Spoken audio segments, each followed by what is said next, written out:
Ibu Barat. Terima kasih ya, Datuk Speaker. Datuk Speaker, semasa membentangkan kajian separuh penggal Rancangan Malaysia ke-9, Perdana Menteri telah memberitahu Dewan Yang Mulia ini bahawa satu di antara perkara yang dia bangkitkan adalah menjadikan sekolah kebangsaan sebagai sekolah pilihan. Dan ini adalah satu perkara yang mustahak, Datuk Speaker, di mana kita semua tahu bahawa kerajaan pada dasarnya adalah untuk memperkukuhkan dan memperkasakan sekolah kebangsaan. Tetapi apa yang dalam proses ini, polisi ini telah mengakibatkan mengatirikan sekolah-sekolah Tamil dan sekolah-sekolah Cina. Kita tahu pada kebelakangan ini di mana ramai di antara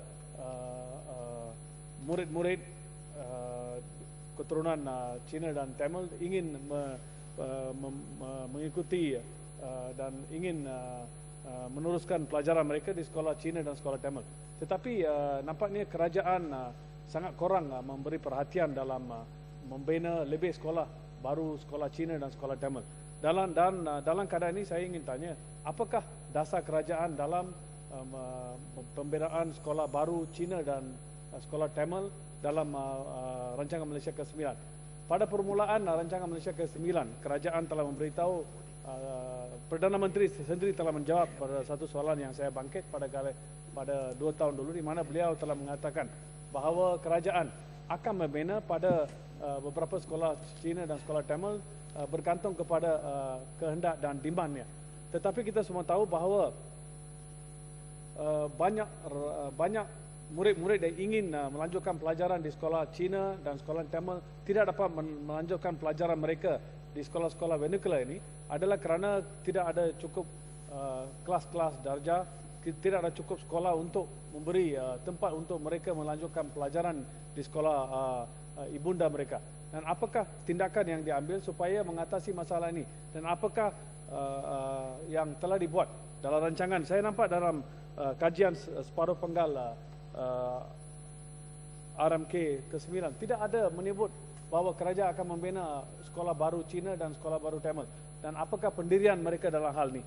Dan kita semua tahu juga bahawa saya sendiri telah membangkitkan beberapa kali di Dewan ini bahawa di Bercam, di mana satu sekolah Cina, setiap darjah di sekolah tersebut ada murid lebih dari 50 orang dan ada juga 60 orang dalam satu kelas. Dan sekolah itu sekolah Bercam Cina yang terbesar di Perak, di mana ada lebih dari 3,600 murid yang belajar di sekolah tersebut.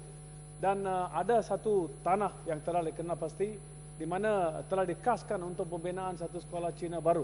Tetapi tidak ada tindakan yang diambil, walaupun tanah itu telah direservkan oleh kerajaan negeri lebih dari 10 tahun dulu. Satu sekolah baru yang dikendaki dibina di tempat tersebut tidak lagi dibina. Walaupun kerajaan setiap kali mengatakan bahawa ada dasarnya untuk membina sekolah tersebut. Apakah pendirian mengenai pembinaan sekolah tersebut?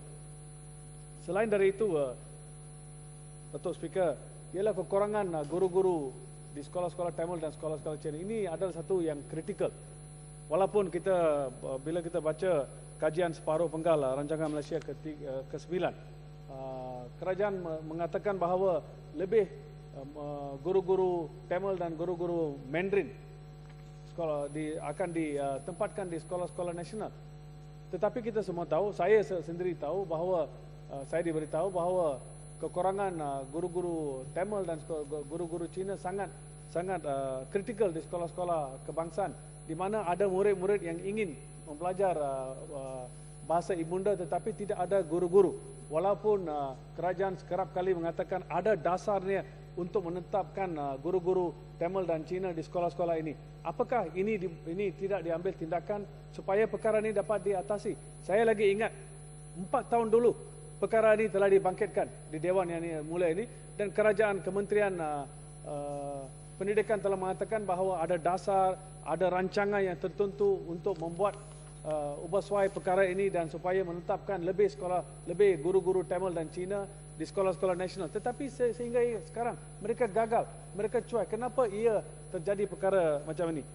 Selain dari itu, Datuk yang Ketua, kita semua tahu bahawa di sekolah Cina sekarang dikatakan pilihan yang pertama untuk masyarakat Cina. Lebih dari 94% masyarakat Cina menghantar anak-anak mereka ke sekolah-sekolah Cina. Dan lebih dari 60% masyarakat India menghantar anak-anak mereka ke sekolah-sekolah Tamil. Ini menunjukkan hasrat mereka untuk mempelajari bahasa ibunda. Adakah ini salah? Dan ini ada satu peruntukan di Federal Constitution di mana mereka ada hak untuk mempelajari bahasa ibunda. Dan sebenarnya kerajaan patut memberi galakan. Dan satu di antara galakan yang boleh diberi adalah dengan membina lebih sekolah-sekolah Tamil dan sekolah-sekolah Cina.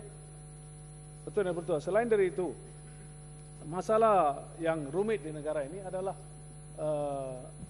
mencari kerja. Walaupun kerap kali kita dengar kerajaan mengatakan bahawa kita telah mencapai full employment, di mana tidak ada rakyat Malaysia yang ingin mendapat kerja, yang tidak boleh dapat kerja di negara ini. Tapi adakah ini betul? Statement ini adakah benar? Dan adakah statistik itu menunjukkan bahawa ini adalah benar? Kalau sedemikian, kenapa kita ada satu situasi di mana ada ramai graduan, ada ramai rakyat Malaysia yang lain yang ingin bekerja tetapi tidak ada kerja?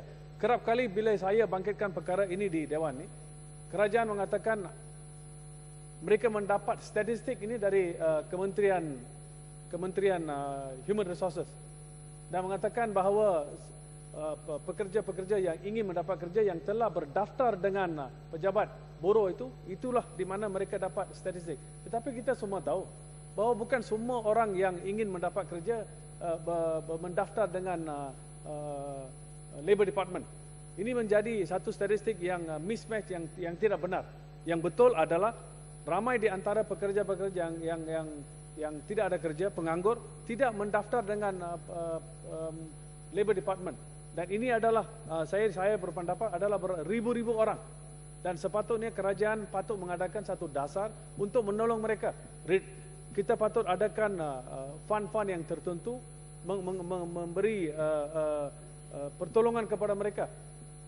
Kerap kali bila perkara ini dibangkitkan, kerajaan mengatakan kita tidak boleh memberi pampasan atau memberi gaji minima kepada pihak-pihak yang di negara ini, pekerja-pekerja, kerana situasi tidak memberi ruangan untuk itu. Tetapi ini betul, ini tidak betul. Kerana kalau sesebuah negara dikatakan ada full employment, semestinya ini boleh dilakukan. Kenapa ia tidak dilakukan? Bila saya mendengar apa yang dikatakan oleh Perdana Menteri dan apa yang saya baca di kajian separuh penggal RMK ke-9, semua ini tidak disentuh langsung. Dan ini adalah perkara yang mustahak. Di negara kita, 3Ds, dangerous, demeaning and dirty. Yang pekerja ke ruangan kerja di tempat itu, di mana kita mengimport pekerja-pekerja di luar negara. Kenapa kita memberi keutamaan kepada pekerja-pekerja di luar negara yang datang untuk bekerja di sini, walhal kita ada pekerja-pekerja dalam negara ini yang sudi untuk bekerja, tetapi gaji yang diberi oleh majikan adalah sangat kurang. Adakah ini, bukankah ini patut dibetulkan? Yang patut dibetulkan adalah kita perlu ada satu gaji minima supaya semua pekerja di negara ini dapat yang sama, yang jangan kurang dari apa yang mereka boleh subsistence living.